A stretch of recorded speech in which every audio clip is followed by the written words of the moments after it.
Ah, there you are, traveler. Well, how is it? Are you enjoying the feast today? If there's anything you're unhappy with, just let me know. I'll be sure to take note of it. That's good. It's the first time I've ever invited so many exceptional people to one place. I was a little nervous myself. You see, every guest here is quite extraordinary. It's unbelievable that we've got everyone together here. Almost like a fairy tale. Make sure you live it up tonight. I'll be happy as long as you're enjoying yourselves. I'm honored to have her think of me this way. If I have a chance in the future, I would really like to invite her to one of my performances. I can't explain why, but I just feel elated right now. Thank you.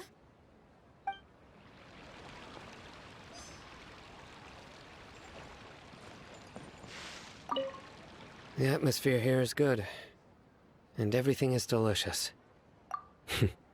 Yeah, I don't often come to such places, but it feels quite good. I have a lot to handle these days. Otherwise, I could show you around. There's always next time. We're friends after all. This feast is pretty good. I like it.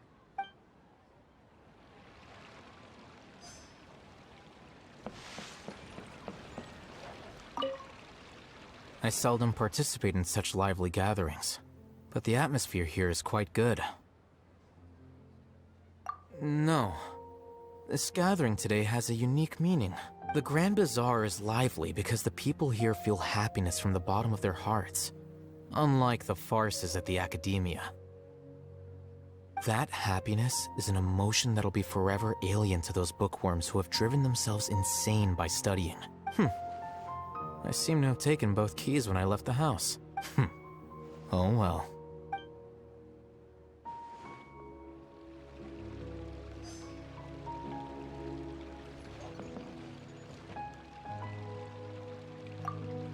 My lady, the grilled meat over there is delicious. Have you tried it? Yes, I also tried some fruit just now. Oh, they're very sweet. What an amazing place to relax. No wonder everybody likes to rest at the Grand Bazaar. You said it. Oh, look who else is here. Hello. Oh, I'm so happy Nilu invited everybody. Oh, now I have the chance to meet all the heroes. Hey, less of that polite chit-chat and more eating and drinking. The feast is about having fun, not stuffy formalities.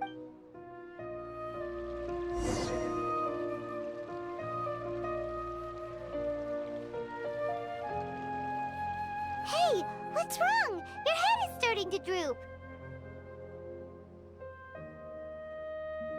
Hey, you can't just fall asleep here.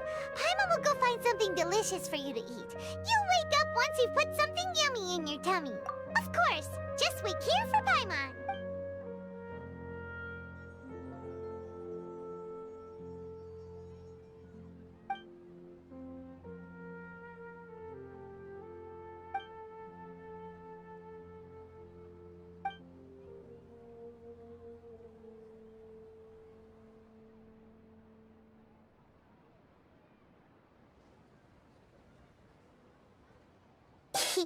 It's me.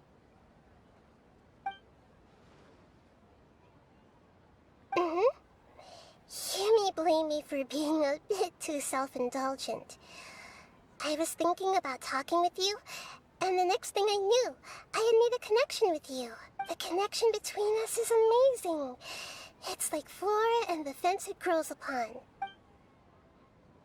I heard there's an amazing celebration feast today at the Grand Bazaar. I wanted to have a look for myself, so I snuck in. Lately, I've been so busy dealing with all the fallout from recent events, so I really haven't had any free time. Although you've already helped me with a lot, there's still one more thing I hope you can help me with. Please say thank you to everyone for me.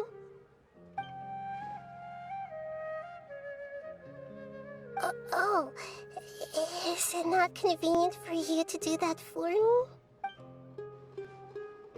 But if I just show up all of a sudden, people will become all quiet and stiff, won't they? What if I end up scaring them and ruining this wonderful feast? That'd be the last thing I want.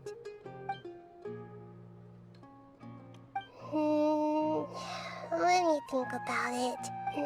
Okay. Yes, I have.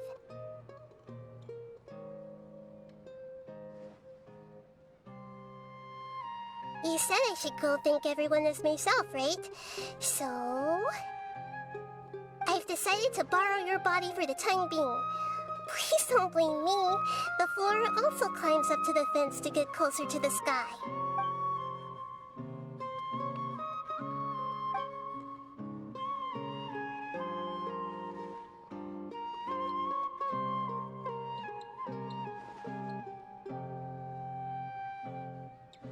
Everyone! Are you awake now? Paimon was just about to bring you the food. It's me. Huh? That voice. Nahida? Hold up, what's going on? I didn't expect to have a conversation with the consciousness of Lesser Lord Kusanali in the Grand Bazaar. Interesting. Is this also a part of the feast? No, of course not. Are you... Lesser Lord Kusanali? Hello, Nilu. You know who I am? Yes, I already know every one of you. Nilu, Alhaitham, Sino, Dia, Paimon, and Dunyarzad. Lesser Lord Kusanali? I took the liberty of occupying the Traveler's body so that I could thank all of you in person. Thank you so much for rescuing me, even if that meant placing your own safety in peril and taking the risk of becoming enemies with the Academia, the sages, the doctor, the balladeer, and even the entirety of Sumeru. Without you, without any of you, I would have been in a much more difficult situation. Had you not helped me to resolve the crisis, not only I, but Sumeru and even the entirety of Teyvat would have suffered great misfortune. People refer to you as the heroes who managed to rescue a god. I'm quite fond of this name. It not only explains your identities, but also bears witness to your relationship with me. Please, allow me to present to you my most sincere gratitude. Lesser Lord Kusanali, you have done so much for Sumeru, and I didn't even have a chance to do anything for you. You don't have to do this. Dunyarzad, the suffering you endured during your illness is also proof of you being with me and praying for me. Thank you. You don't need to be so ceremonious. It's always been my duty to protect you. This is how the relationship between the Academia and Dendro Archon should be. We just did what was necessary and set things back on the right path. You're an Archon, but you act so humble. You really don't need to be so polite with us. I'm honored to have been able to take part in this plan. I hoped you liked the dance I dedicated to you. Thank you, all of you. Thank you so much.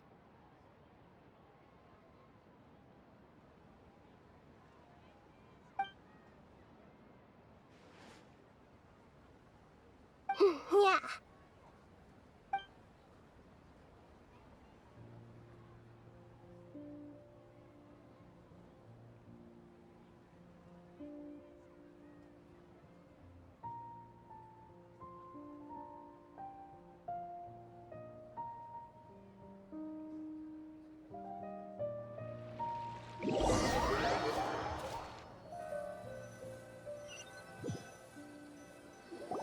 Are you awake?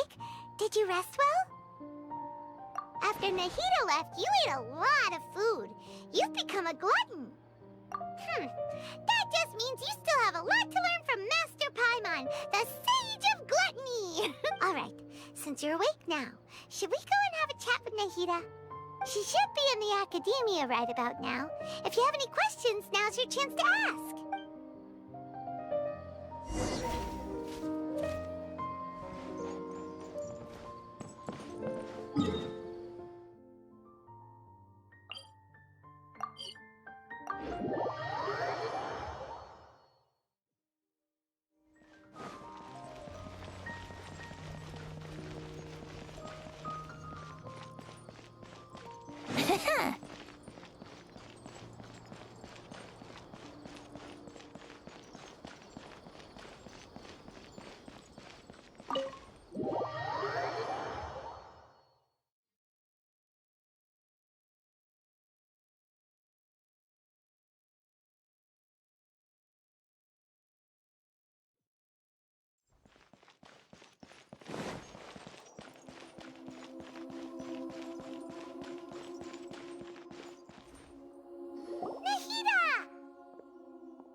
Traveler and Paimon. What a fantastic night. I'm still immersed in all the happiness and joy, like a candle floating on water. So are we, and that's why we're here to talk with you. Is there anything you want to know? After recent events, the Akasha can no longer function as it used to. I've given it some thought, and have decided to shut it down permanently. But this is definitely not a bad thing. Even from the beginning, I've been planning to shut it down. The Akasha's centralized administration of knowledge has always restrained people's curiosity and curtailed the number of paths available to them. I don't think this is good for Sumeru. Although people may initially feel a little uncomfortable with the loss of the Akasha, they will soon understand that this life is more suitable for them. And as for the future of Sumeru, I'm preparing to regain control of the academia. The former sages have received their punishment, but the new sages have yet to be selected. I will oversee the process personally. I hope that the new 6 great sages will be more focused on academics. Sumeru needs such leaders more than ever. The other big issue is the people of King Deshret. All the residents of the desert, in fact. They have been mistreated for far too long. I've already taken some measures to address this. It will take some time to rebuild everything, but no matter if it's culture, friendship, or trust, we will rebuild it. He's still in a coma. I've hidden him like how one would hide a feather. I know you have many misgivings about him, but as someone who had become a god, he has retained a number of very useful features. Don't worry, I'll keep an eye on him and make sure he doesn't do any evil. In addition, there are still some mysteries left in him. Some things may be very clear from my perspective, but he is still yet to understand them himself. His future will be determined by fate.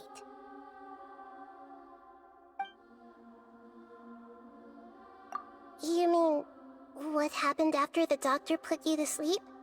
Not exactly. The top-ranked Fatui Harbingers, up to number 3, possess power comparable to that of gods. I was no match for him in that kind of situation. However, in spite of the bad situation, I still managed to make a fair deal with the doctor. I'm sure you remember the entity that changed your fate, the Heavenly Principles. In fact, the Heavenly Principles has been quiet since the Conria disaster 500 years ago. I used this point as leverage against the doctor. I told him that the Heavenly Principles may be awakened if I destroy the Gnosis. Although it's just a bluff, he still fell for it. I assumed that the Heavenly Principles wouldn't just stand by and let such extensive damage to its laws take place. And as for what I exchanged for the Gnosis, the exchange served as both punishment for the doctor, as well as a boon of new knowledge that I couldn't refuse as the God of Wisdom.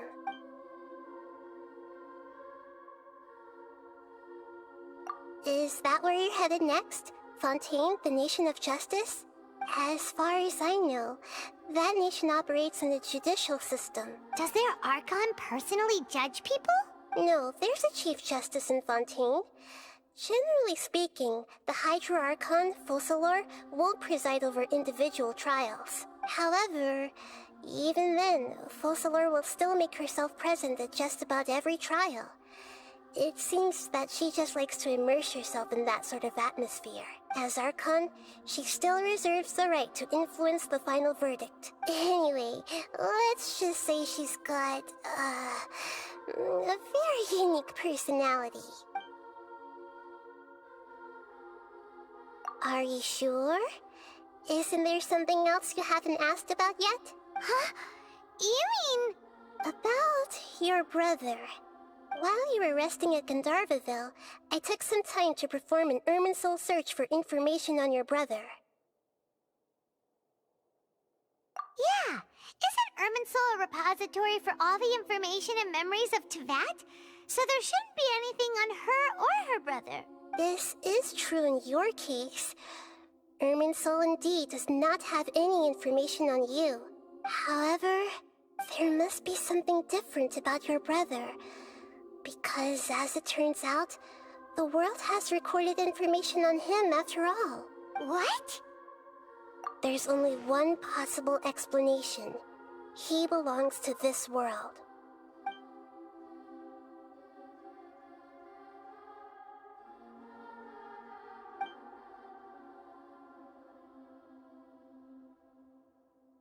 But nothing about this makes any sense! Wasn't this your first trip to Teyvat?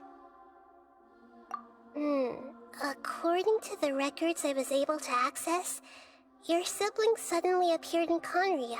After the Conria disaster, he began his journey through the 7 nations of Teyvat. But just as his journey was about to reach its conclusion, the Irminsul records on him suddenly become fuzzy. What do you mean, fuzzy? Did something happen to him? All I know for sure is that somebody, for reasons only they can know, is deliberately obfuscating his fate.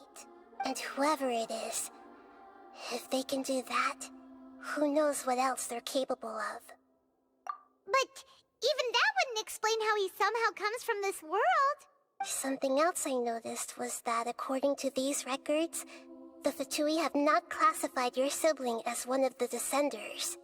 What's a Descender? Paimon's never heard of it. Look, I'm sure you must be curious about the information I received from the Fatui in return for my gnosis, right? A very important part of the intel was about this world's Descenders. External beings, ones that don't belong to this world. Traveler, you are Teyvat's 4th Descender. Huh? So the Fatui count 3 other Descenders before the Traveler, and her brother isn't even one of them? That's right. My current hypothesis is that the first Descender was likely what we now call the Heavenly Principles. As for the other Descenders, I still need to verify their existence. It could take me some time. Paimon's head's about to burst from all this crazy new information. And yet, even knowing all this, I'm sure you must still have a lot of unanswered questions. I must say, I truly regret that I can't help you more as the God of Wisdom. There are many questions in my heart as well. I will need some time to go through each one of them. And soon, you'll also begin your journey anew and depart from Sumeru. I'm very interested in your future. It's a journey that can't be observed or recorded by this world. If fate is the ultimate knowledge, then your future will be the ultimate fate. Paimon's sure glad we got to meet you, Nahida. The pleasure is all mine. I can't thank you enough. Alright, that's enough talk for today. If you ever miss me, just close your eyes, and maybe I'll appear in your dreams.